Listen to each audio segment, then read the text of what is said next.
केरल की राजनीति में आज इतिहास रच दिया गया है। 10 साल बाद सत्ता में कांग्रेस की वापसी और मुख्यमंत्री बने वीडी सतीशन। जी हां, वही वीडी सतीशन जो 6 बार के विधायक रहे हैं और अब संभालेंगे पूरे केरल की कमान।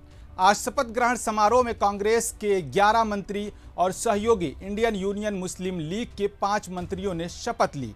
यानी एक मजबूत गठबंधन सरकार की शुरुआत हो चुकी है। लेकिन कहानी में ट्विस्ट भी था। शुरुआत में मुख्यमंत्री पद के लिए सबसे आगे नाम चल रहा था केसी वेणुगोपाल का। हर किसी को लग रहा था कि वही सीएम बनेंगे, लेकिन आखिरी वक्त पर सियासत ने करवट ली और बाजी मार ली वीडी सतीशन ने। अब सबसे बड़ा सवाल, क्या सतीशन के नेतृत्व में केरल में बदलाव की नई कहानी लिखी जाएगी? क्या यह सरकार उम्मीदों पर खरी उतर पाएगी? केरल की राजनीति का नया अध्याय शुरू हो चुका है। नजरें अब फैसलों पर होगी। इस खबर पर आपकी क्या राय है? अपनी राय जरूर बताओ और हाँ, मुंसिफ टीवी को फॉलो और सब्सक्राइब करना हरगिज ना भूलें।